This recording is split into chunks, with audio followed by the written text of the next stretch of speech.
शौनकादि ऋषियों को बताते हैं। ऋषियों, सती भवानी के सहित एक बार भगवान,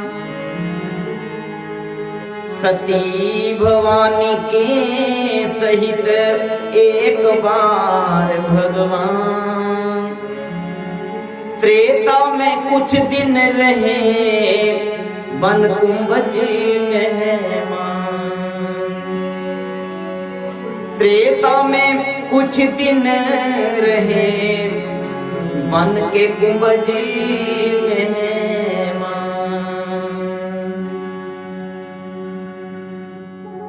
महादेव सती को साथ लेकर के एक बार कुंभज ऋषि के आश्रम में मेहमान बन करके गए।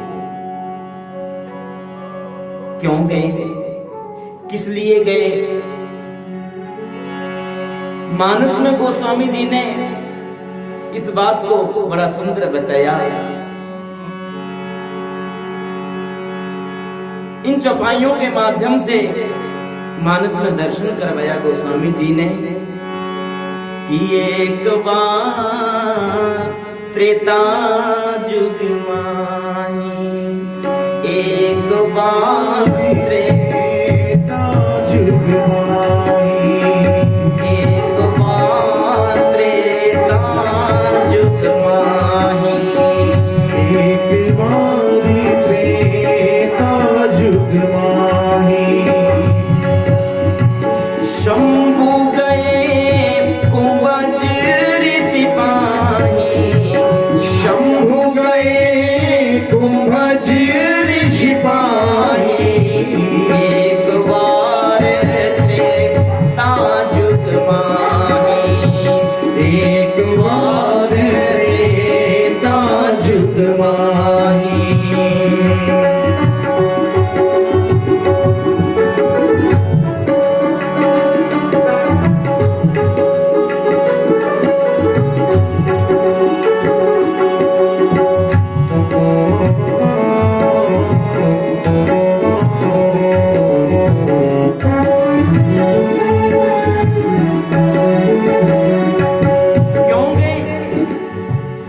कुंभज ऋषि के आश्रम में भगवान शंकर क्यों गए? क्योंकि कुंभज ऋषि के आश्रम में राम कथा का गुणगान हो रहा है, राम कथा चल रही है। तो महादेव के मन में इच्छा हुई कि चल करके राम कथा सुने। राम कथा को, श्री राम कथा को सुनने की इच्छा प्रकट हुई महादेव के भीतर, और उस इच्छा को पूर्ण करने के लिए महादेव कैलाश से कुंभज ऋषि के आश्रम में चले। लेकिन कैसे चले? संग सती जगे जननी भवानी, संग सती जगे जननी भवानी। अकेले नहीं गए, अपनी अर्धांगिनी के साथ गए, अपनी धर्म पत्नी को साथ लेकर के गए। क्योंकि शास्त्रों में ये कहा गया है, पुराणों में ये बताया गया है कि इंसान को, प्राणी को कभी भी अध्यात्म के कार्यों में अकेले नहीं जाना चाहिए। कहीं सत्संग में जाना अकेले ना जाए, अपने जीवन साथी को साथ लेकर के जाए। किसी यज्ञ में जाएं अकेले ना जाएं, अपनी जीवन साथी को साथ लेकर के जाएं। उसी बात का निर्वहन करते हुए आज देवादिदेव महादेव भी चले अपनी अर्धांगिनी को अपने साथ लेकर के।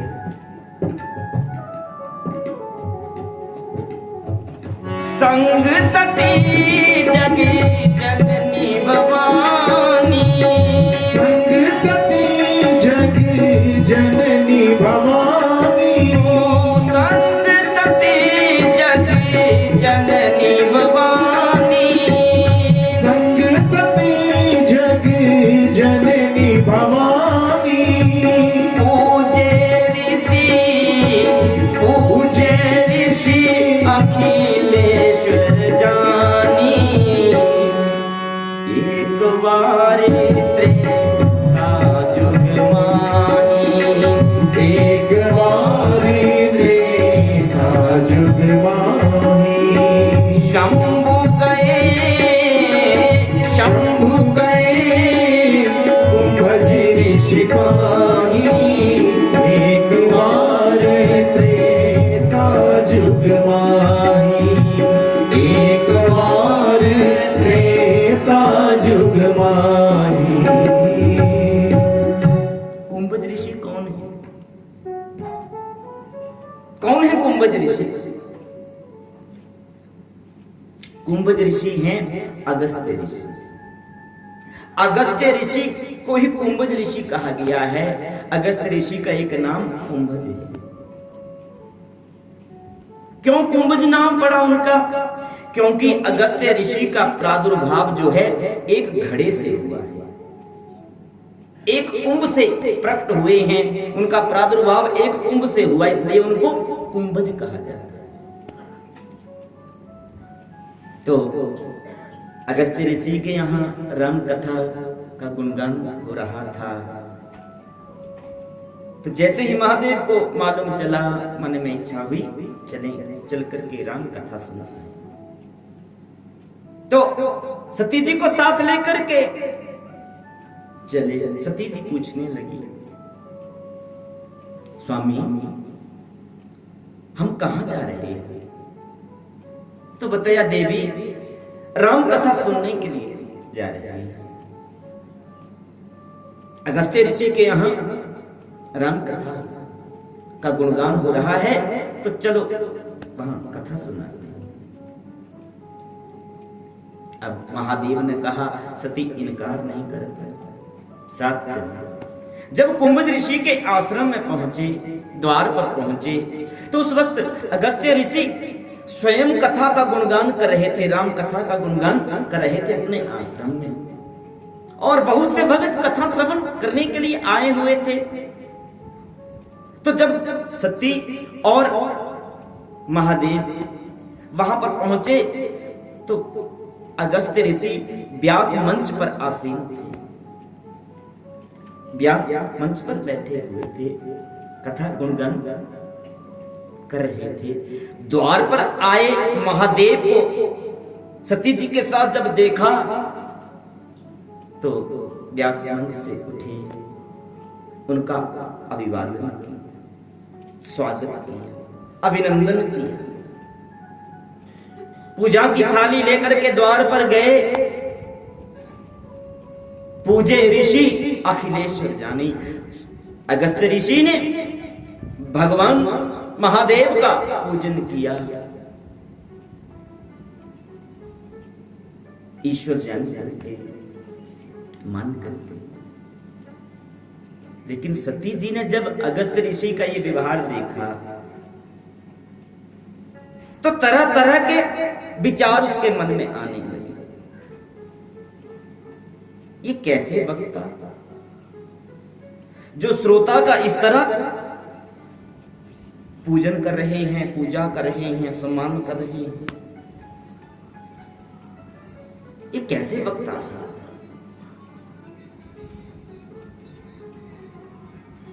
अगस्त्य ऋषि जी बड़े प्रेम और श्रद्धा के साथ भीतर लेकर के आए महादेव को सती जी के साथ, और सुंदर आसन पर बिठाया।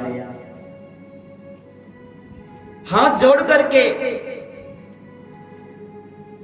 कहने लगे, महादेव आपने आज बहुत कृपा की, आज हम पर बहुत अनंत कृपा हुई आपकी, जो आपने अपने चरणों से हमारी इस कुटिया को पावन किया। आज हम पर आपकी अनंत कृपा है। महादेव ने कहा मुस्कुराते हुए कि अगस्त्य जी, हाँ मन में कुछ ऐसी इच्छा हुई, जब ये मालूम चला कि आपके यहाँ श्री राम कथा का गुणगान हो रहा है, तो इच्छा हुई कि चल करके श्री राम कथा को सुने। और हम राम कथा को सुनने के लिए यहाँ आए। क्या कहा? बड़ी हैरानी के साथ सकुचाते हुए कुछ क्या कहा महादेव, आप राम कथा को सुनने आए? हाँ प्रभु, मैं भला आपको क्या राम कथा सुना? जिस राम कथा के आप जन्मदाता हो, जो राम कथा आपके द्वारा प्रकट हुई है, उस राम कथा को भला मैं क्या सुनाऊं?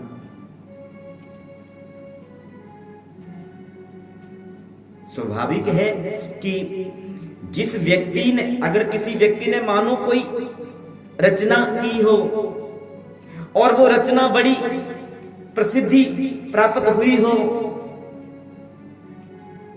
और उसी व्यक्ति के सामने कोई उसकी रचना को सुनाने के लिए, गाने के लिए कहे, तो संकोच तो होगा ही ना। आज वैसा ही संकोच अगस्त्य ऋषि को हुआ कि मैं महादेव को क्या राम कथा सुनाऊं। राम कथा तो इन्हीं के द्वारा, इन्हीं के हृदय की उपज है। लेकिन महादेव अगस्त्य ऋषि के मन के भाव को जान गए कि अगस्त्य ऋषि जी कुछ संकोच कर रहे हैं सुनाने के। कहा, अगस्त्य जी, आप अपने मन में किसी प्रकार का संकोच न करिए। आज हमारा ये मन आपके ही श्रीमुख से राम कथा सुनने के लिए यहां आया है, चाहता है, इसलिए हम यहां आए हैं। आपने संकोच होकर के राम कथा को सुनिए। हमें आपके श्रीमुख से ही राम कथा को सुनना है। जब ऐसा महादेव ने अगस्त्य ऋषि से कहा, तो अगस्त्य ऋषि जी राम कथा सुनाने, राम कथा का गुणगान करने लगे। बाबा ने लिखा मानस में, गोस्वामी जी ने, कि राम कथा मुनि बरजी बखानी, राम कथा मुनि बरजी बखानी, राम कथा मुनि बरजी बखानी, राम कथा मुनि बरजी बखानी, सुनी महेश परम सुख मानी, सुनी महेश परम सुख मानी, सुनी महेश परम सुख मानी, सुनी महेश परम सुख मानी, सुनी महेश, सुनी महेश परम सुख मानी, राम कथा मुनि बरज बखानी, राम कथा मुनि बरज बखानी, राम कथा मुनि बरज बखानी, राम कथा मुनि बरज बखानी। अगस्त्य ऋषि जी तो राम कथा का गुणगान करने लगे, और महादेव अपने आसन पर बैठ करके बड़े प्रेम के साथ, आनंद के साथ राम कथा को श्रवण करने लगे। उसी राम कथा को, जिस राम कथा को सुन करके इंसान इस मानव जीवन को जीना सीखता है, इस जीवन को कैसे जिए।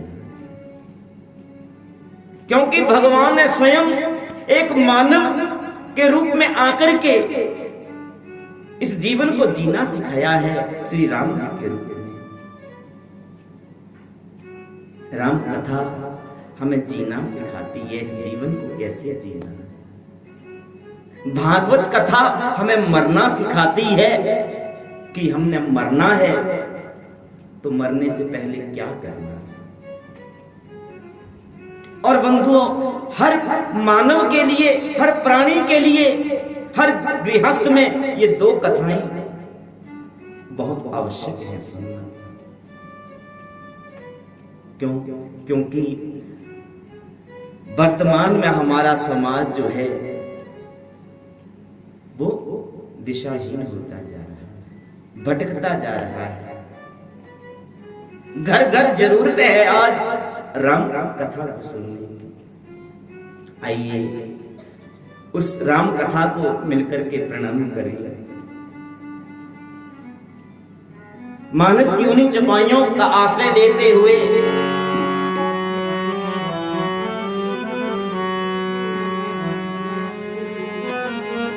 कि जय जय राम कथा हो, जय श्री राम कथा हो, जय जय राम कथा, जय श्री राम कथा, जय जय राम कथा, जय श्री राम कथा, जय जय राम कथा, जय श्री राम कथा, जय जय राम कथा, जय श्री राम कथा।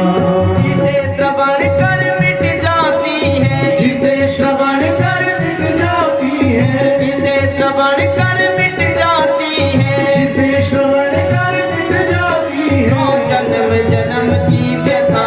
जय जय राम कथा, जय श्री राम कथा, ओ जय जय राम कथा, जय श्री राम कथा।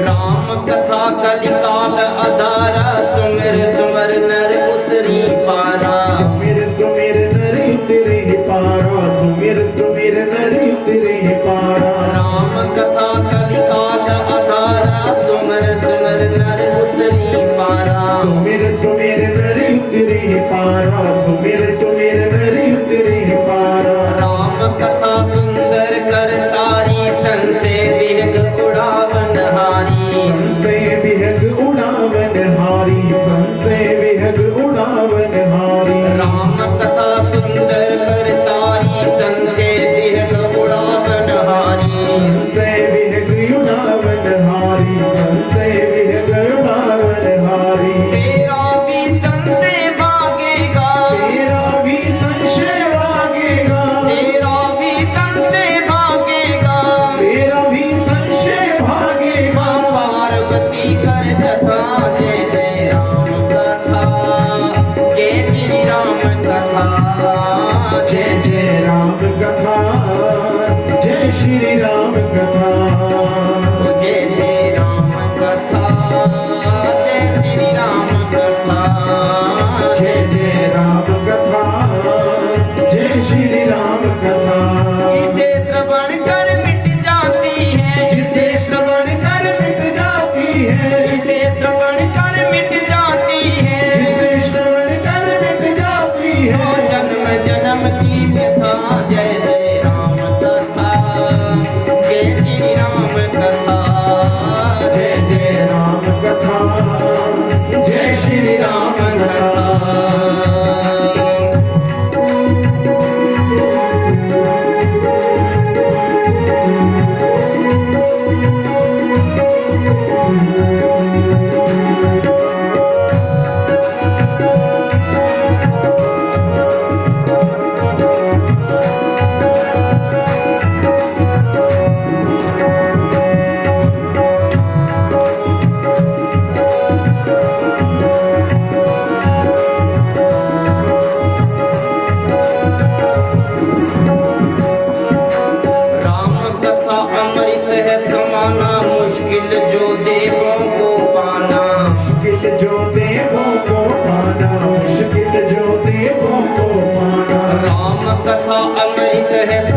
पाना, मुश्किल जो देवों को पाना, मुश्किल जो देवों को पाना, मुश्किल जो देवों को पाना। राम कथा सुमिरे मन लाई, जन्म मरण ताकों छुट जाई, जन्म मरण तापों छुट जाई, जन्म मरण तापों छुट जाई। राम कथा सुमिरे मन लाई, जन्म मरण ताकों छुट जाई, जन्म मरण तापों छुट जाई, जन्म मरण तापों छुट जाई। उसका परमार्थ हो जाए, उसका परमार्थ हो जाए, उसका परमार्थ हो जाए, उसका परमार्थ हो जो जाए। सुने सुनाए कथा, जय जय राम कथा, जय श्री राम कथा, जय जय राम कथा, जय श्री राम कथा। जय जय राम कथा, जय श्री राम कथा, जय जय राम कथा, जय श्री राम कथा। जिसे श्रवण कर मिट जाती है, जिसे श्रवण कर मिट जाती है, जिसे श्रवण कर मिट जाती है, जिसे श्रवण कर मिट जाती सौ है। जन्म जन्म की व्यथा, जय जय राम कथा, जय श्री राम कथा, जय जय राम कथा, जय श्री राम कथा। जय जय राम कथा, जय श्री राम कथा, जय जय राम कथा, जय श्री राम कथा, जय श्री राम कथा, जय श्री राम कथा। बोली सीतापति रामचंद्र भगवान की। अगस्त्य ऋषि जी राम कथा का गुणगान करने लगे और महादेव अपने आसन पर बैठ करके प्रेम और श्रद्धा के साथ आनंद के साथ कथा श्रवण करने लगे। लेकिन साथ बैठी सती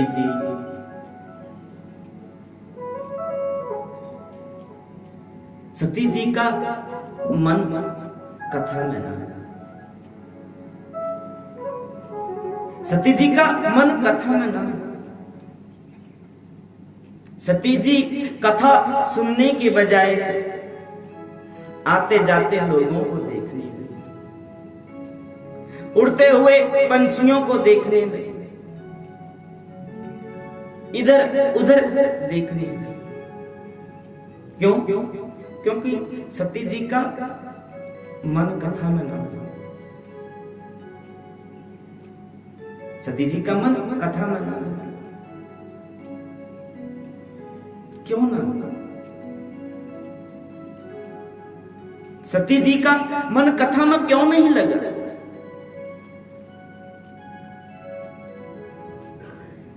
कथा में मन क्यों नहीं लगता है? क्या आपको लगता है? आपका लगता है क्या? सच कहना, भगवान के दरबार में बैठे हैं, किस किस का मन कथा में लगता है?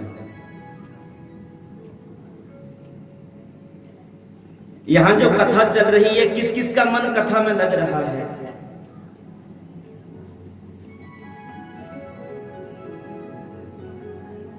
बंधु, ये जरूरी नहीं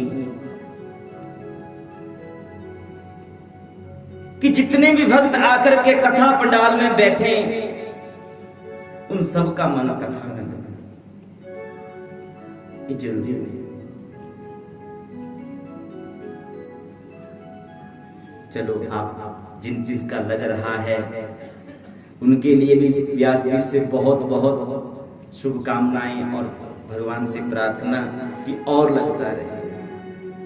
और जिन जिन का नहीं लग रहा है उनके लिए भी मेरी तरफ से प्रार्थना कि ठाकुर जी उनके ऊपर भी कृपा करें। लेकिन कथा में मन क्यों नहीं लगता? कथा में मन ना लगने के 3 कारण बताए शास्त्रों में। कथा में मन ना लगने के 3 कारण बताए हैं। पहला, जीवन में सत्संग का अभाव।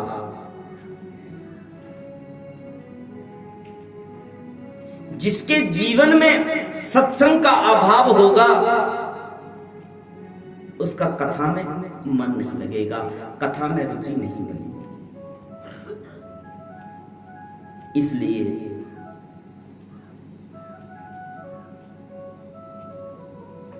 कहा करते हैं, महापुरुष यही बताया करते हैं कि बाल्यकाल से ही सत्संग को अपनाइए।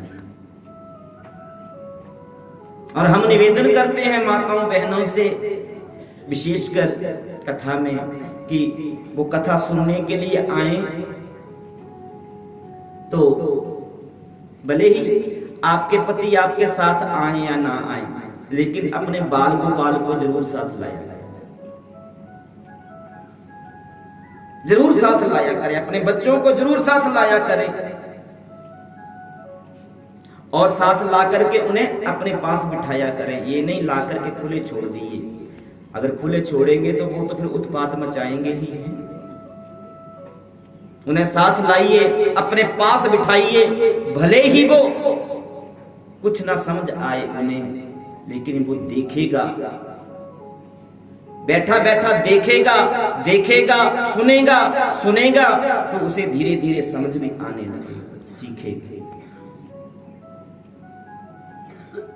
उसकी सत्संग में धीरे धीरे रुचि बनने लगेगी। तो जिसके जीवन में सत्संग का अभाव होगा उसकी कथा में रुचि नहीं लगेगी, कथा में मन नहीं लगेगा।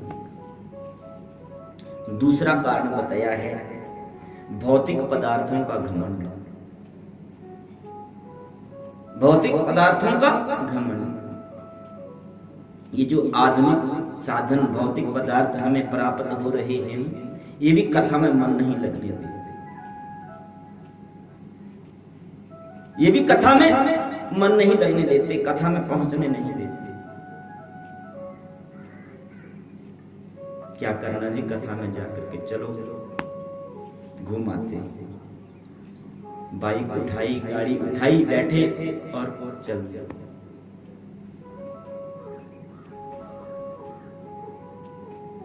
कथा में क्या जाना, इतनी बढ़िया फिल्म आ रही है, बैठे आराम से देखते हैं घर में। तो ये आधुनिक साधन जो है, भौतिक पदार्थ जो हैं, ये भी कथा में रुचि नहीं बनने देते। और तीसरा कारण बताया है मन की चंचलता। तीसरा कारण मन की चंचलता। ये मन बड़ा चंचल है कि नहीं, है कि नहीं? मन चंचल है कि नहीं? है ना, मानते हैं, सब जानते हैं ये मन बड़ा चंचल है। कैसे इसे समझें, कैसे इसे समझें? ये मन बड़ा चंचल है, कैसे इसे समझाऊं, जितना इसे समझाऊं, जितना इसे समझाऊं, उतना ही मचल जाए, जितना इसे समझाऊं। क्यों ये मन चंचल है? क्योंकि ये दो से बना है, संकल्प से और विकल्प से। हर वक्त ये पलटी मारता है, करूं या ना करूं, जाऊं या ना जाऊं, करता है ना। आप सभी को मालूम था कि 13 तारीख से यहां पर कथा शुरू होगी मंदिर में, मालूम था ना? किस किस को मालूम था? जरा हाथ ऊंचा करना। सबको मालूम था, क्योंकि बाबा जी ने भी सबको फोन किए थे, महाराज जी ने सबको बताया था, गांव गांव में ही, और सोशल मीडिया के द्वारा भी प्रचार किया था, सबको बताया था। मालूम था कि 13 तारीख से यहां कथा शुरू होगी। हम कथा, और जब आपको मालूम चला तो आपने ये सोचा कि हम कथा सुनने के लिए जाएंगे। 13 तारीख से मंदिर में कथा होगी, हम कथा सुनने के लिए जाएंगे। लेकिन जब 13 तारीख आई तो मन ने क्या किया? मन ने एकदम पलटी मार दी। आज तो पहला दिन है जी, पहले दिन में तो थोड़े से ही आदमी आते हैं, होता है ना, चलो छोड़ो कल चलेंगे। क्यों? पहले दिन क्या कथा नहीं हुई? पहले दिन क्या कथा नहीं हुई? आप कथा सुनने के लिए, आपने कथा सुनने के लिए आना था कि आदमियों को देखने के लिए? कितने आए, कौन कौन आए? मन ने पलटी मार ली, चलो कल आया तो पता नहीं कल क्या गति हुई है, फिर आज तीसरा दिन है, चलो पहुंच ही जाते, नहीं तो बाबा जी नाराज हो जाएंगे। ये मन हमेशा बदलता है। इसीलिए महापुरुषों ने कहा है कि कथा सुनने के लिए जाएं तो मन को घर छोड़ करके जाएं। क्यों? क्योंकि मन कथा नहीं सुनता। मन कभी कथा सुन ही नहीं सकता, नहीं सुनता। लेकिन ये घर में कहां टिकता है? टिकता है भला घर? ये तो साथ चला आता है। महापुरुषों ने फिर कहा कि अगर ना माने, साथ चला ही आए, तो फिर इसे जहां जूता चप्पल उतारते हैं ना, वहां छोड़ देना, ताकि आप कथा सुन सकें। लेकिन वहां भी कहां छोड़ते आप तो साथ लेकर के आते और कथा सुनने बैठते हैं फिर। लेकिन ये मन कहां कथा सुनने देता? ये तो कभी कहीं भाग रहा है, कभी कहीं भाग रहा है। महापुरुषों ने बताया है कि कथा सुनने के लिए आए, कथा सुनने के लिए बैठे, कथा सुने तो मन से नहीं, चित्त के साथ सुने। कथा चित्त के साथ सुने। अब मन और चित्त में क्या फर्क है? मन और चित्त में क्या फर्क है? मन वो है जो इधर उधर भागे और चित्त वो है जो कथा के साथ चिपका रहे। एक पल के लिए भी, एक सेकंड के लिए भी कथा से अलग ना हो, कथा को ना छोड़े, चित्त वो है। तो अब ये आपने देखना है कि आप किससे सुन रहे हैं, मन के साथ सुन रहे हैं या चित्त के साथ सुन रहे हैं।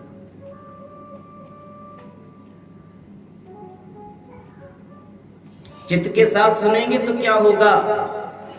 कथा सुनते सुनते आपका हृदय इतना पावन हो जाएगा, इतना पवित्र हो जाएगा कि इस हृदय में फिर भगवान को आना ही पड़ेगा।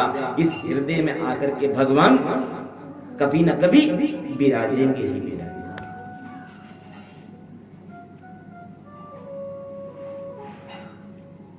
मन बस में क्यों नहीं आता? मन क्यों नहीं पकड़ में आता है? मन को वश में करना है तो 4 का ध्यान रखना होगा। अगर इस मन को अपनी पकड़ में, अपने वश में रखना है तो 4 का ध्यान करना होगा।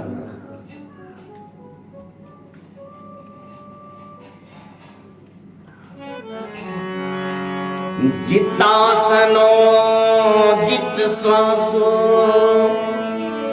जित संगो जितेंद्रिया। जितासनो जित श्वासो जित संगो जितेंद्रिया। स्थूल भगवतो रूपे मनः संधार्ये धिया। स्थूल भगवतो रूपे मन संधार्ये धिया।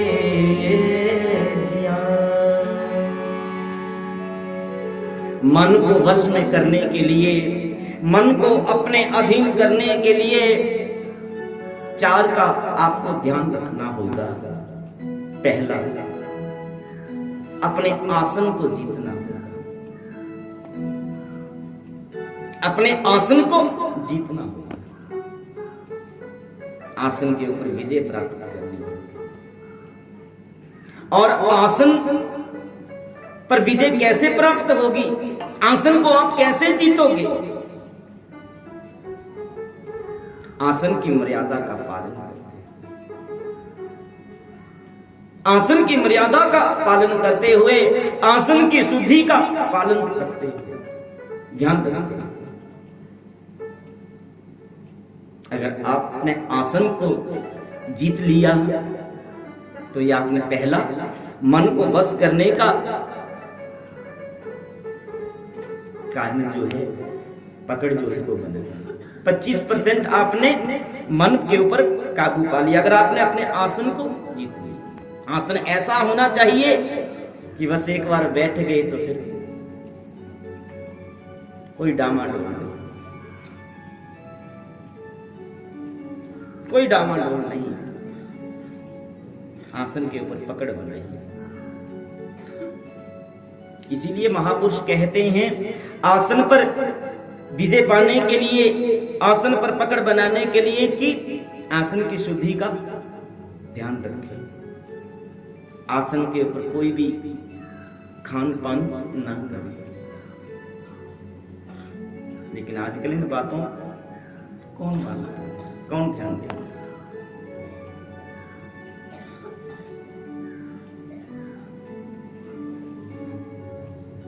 आसन चाहे श्रोता का हो चाहे वक्ता का हो, मर्यादा का पालन करना चाहिए। कोई भी खाने पीने की वस्तु आसन के ऊपर बैठ करके ग्रहण नहीं करनी चाहिए। दूसरा कारण जित श्वास, अपनी सांस, हमारी जो सांस है इसको जीतो। और श्वास को कैसे जीता जा सकता है? प्राणायाम के द्वारा।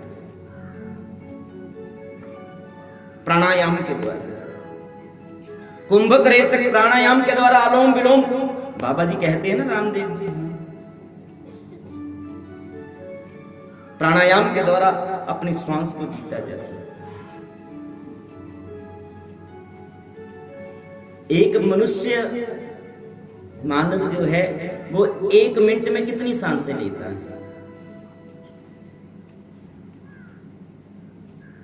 1 मिनट में कितनी सांसें लेता है? स्वस्थ प्राणी जो है 1 मिनट में कितनी सांस लेता है मालूम? ना जाने कितने वर्ष हो गए लेते हुए, लेकिन इस तरफ किसी ने ध्यान नहीं दिया।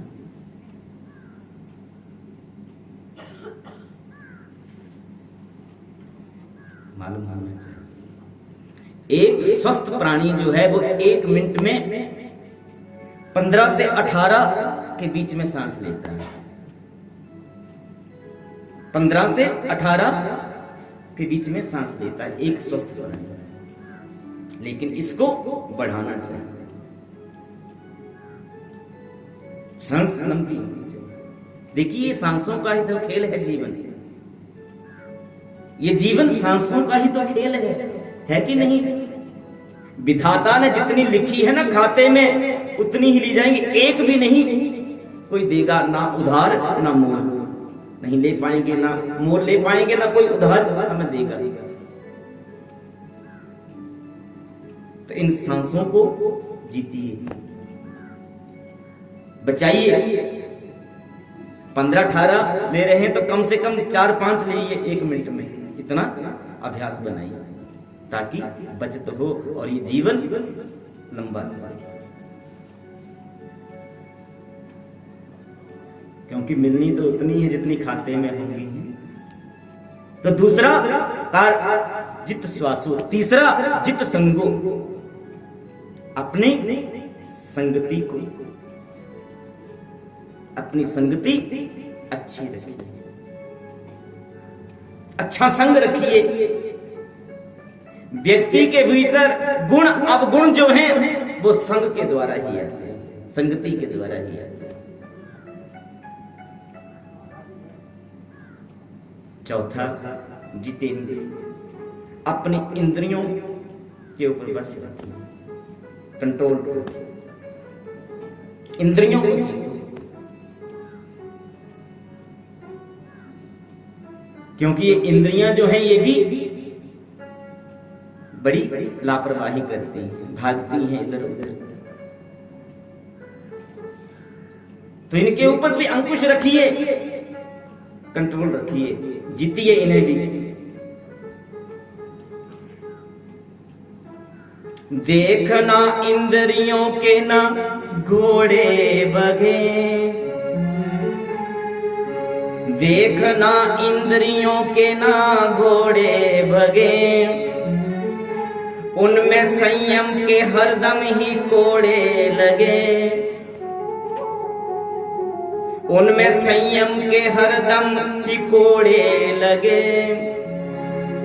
अपने रथ को सुमार्ग लगाते चलो, कृष्ण गोविंद गोपाल गाते चलो, कृष्ण गोविंद गोपाल गाते चलो। हर वक्त भगवान के नाम का उच्चारण अगर आपकी जीवा के ऊपर, आपकी रसना के ऊपर होगा तो आपका मन जो है वो आपके अधीन होता जाएगा। प्रभु की तरफ आप ध्यान रखते हुए कोई भी कार्य करोगे वो कभी गलत नहीं होगा। भगवान ये नहीं कहते कि मेरा भजन जो है वो आप सब काम छोड़ करके करो, नहीं। जो जिस कार्य में लगा है उस कार्य को करते हुए बस इस जीवा के ऊपर बस मेरा नाम हो, ये मन मेरी तरफ, तो भगवान स्वयं उस कार्य को करने में आपकी सहायता करेंगे, कभी गलत नहीं होगा।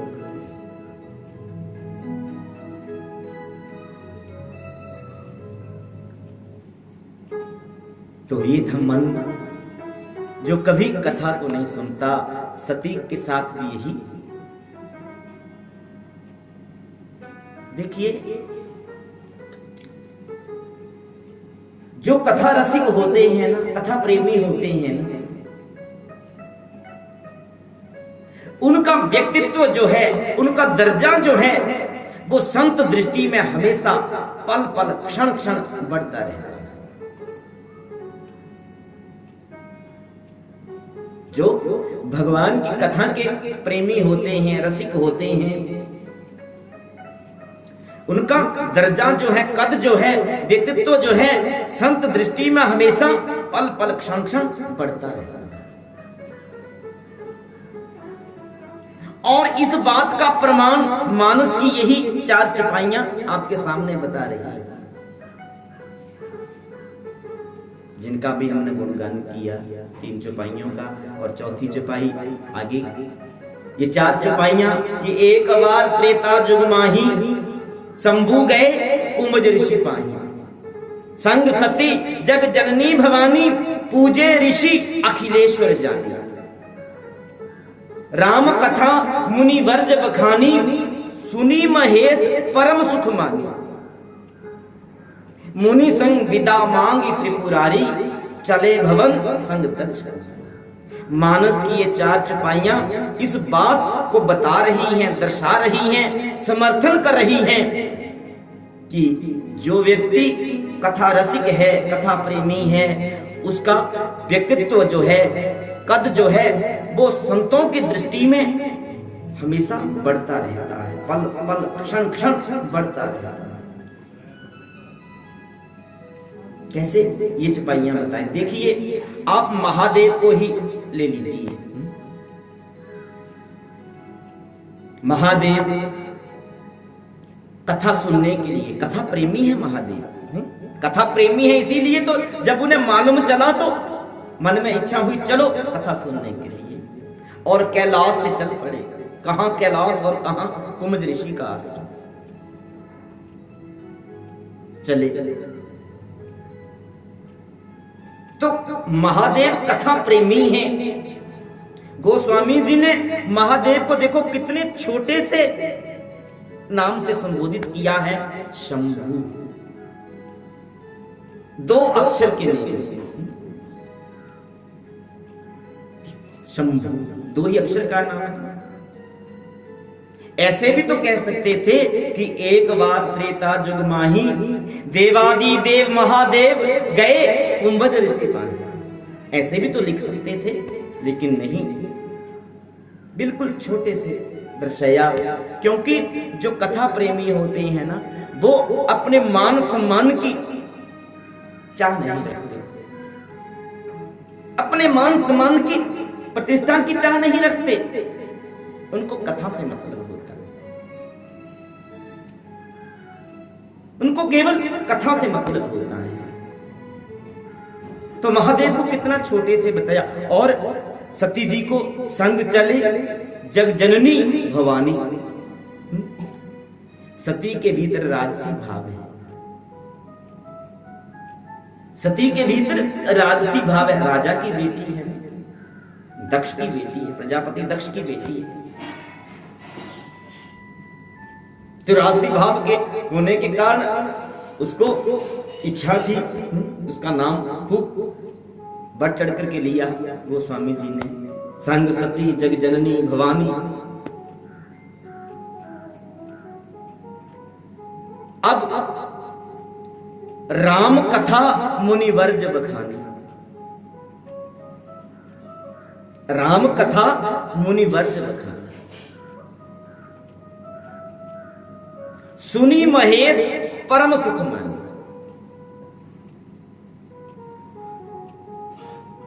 कथा 2 सुन रहे हैं, 2 बैठे हैं कथा सुनने के लिए, शंकर जी और साथ में पार्वती जी, एक क्षमा करी सती जी। लेकिन यहां पर गोस्वामी जी ने सती जी का नाम नहीं लिया। राम कथा मुनि वर्ज बखानी, सुनी महेश परम सुख। सुनने के लिए 2 बैठे हैं तो नाम एक क्यों लिया? क्योंकि सती जी कथा नहीं सुन रही, सती जी का मन कथा में नहीं लग रहा है। बंधुओं, कथा पंडाल में चाहे सैकड़ों हजारों श्रोता बैठे हों सुनने के लिए, लेकिन संत दृष्टि में वही उपस्थित है जो कथा को लगन के साथ, श्रद्धा के साथ, प्रेम के साथ सुन रहा है। संत दृष्टि में केवल वही श्रोता, वही भक्त उपस्थित है। तो सती का मन नहीं कथा में, सती सुन नहीं रही, तो गोस्वामी जी के दृष्टि में सती, उधर शंकर जी सुन रहे हैं कथा प्रेम के साथ, श्रद्धा के साथ, तो उनकी दृष्टि में शंकर जी का कद बढ़ गया। 2 अक्षर से 3 अक्षर वाले बन गए महेश, शंभू से महेश हो गए, हुए ना। सुनी महेश परम सुख, कद बढ़ा ना, 2 अक्षर से 3 अक्षर वाले बन गए। अब प्रेम के साथ, श्रद्धा के साथ संपूर्ण कथा को सुना। मुनि संविदा मांगी त्रिपुरारी, जब विदाई ली महादेव ने अगस्त्य ऋषि से, तो मुनि संविदा मांगी त्रिपुरारी, चले भवन संग दक्ष।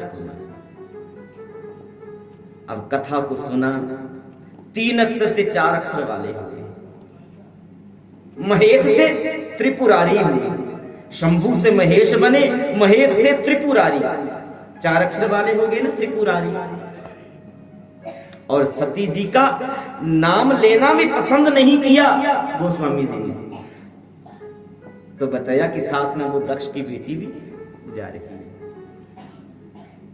मुनि संग विदा मांगी त्रिपुरारी, चले भवन संग दक्ष। तो इस बात का ये मानस की 4 चौपाइयां समर्थन करती हैं कि जो कथा रसिक हैं, कथा प्रेमी हैं, उनका कद जो है, व्यक्तित्व जो है, वो संत दृष्टि में हमेशा बढ़ता रहता है, पल पल क्षण क्षण बढ़ता रहता है। महादेव ने भी बड़े आनंद के साथ, प्रेम के साथ, श्रद्धा के साथ कथा को श्रवण किया और कथा श्रवण करके अगस्त ऋषि से विदाई लेकर के वापस अपने कैलाश के लिए चले सती जी के साथ। लेकिन चलते चलते महादेव क्या सोचने लगे? सूजी कहते हैं ऋषियों, फिर पिता मांग कर ऋषिवर से चल दिए एक दिन हर साते। कौन? महादेव। अवलोकन करते दृश्यों को गुणगान रमापति का गाते। अवलोकन करते दृश्यों को और गुणगान रमापति का गाते। प्रभु का ही गुणगान करते हुए, राम कथा का चिंतन करते हुए, राम कथा का मनन करते हुए क्या सोच रहे हैं कि जिनकी हम कथा सुनकर के आ रहे हैं, जिनकी हम कथा सुनकर के वापस जा रहे हैं, अगर उन्हीं श्री राम जी का मुझे दर्शन हो जाए तो मेरा कथा सुनना आना यहां सार्थक हो जाए। जिन राम जी की कथा सुनकर के हम वापस चले हैं, अगर उन्हीं श्री राम जी के मुझे दर्शन हो जाए तो मेरा यहां पर कथा सुनना आना सार्थक हो जाए। ऐसा महादेव ने सोचा और संयोगवश ये त्रेता युग की ही घटना है। उस समय भगवान श्री हरि विष्णु धरती पर रामावतार ले चुके थे। अयोध्या के महाराज दशरथ के यहाँ राम जी के रूप में, और माता जी की इच्छा को पूर्ण करते हुए, उनकी इच्छा को पूर्ण करने के लिए 14 वर्ष का वनवास काटने के लिए अपनी अर्धांगिनी सीता जी और अनुज भाई भ्राता लक्ष्मण जी के साथ वनों में आए हुए थे। रावण जानकी जी का हरण कर चुका था और प्रभु श्री राम अनुज भ्राता लक्ष्मण जी के साथ सीता जी को ढूंढते हुए, खोजते हुए वन वन भटक रहे थे, वन वन घूम रहे थे।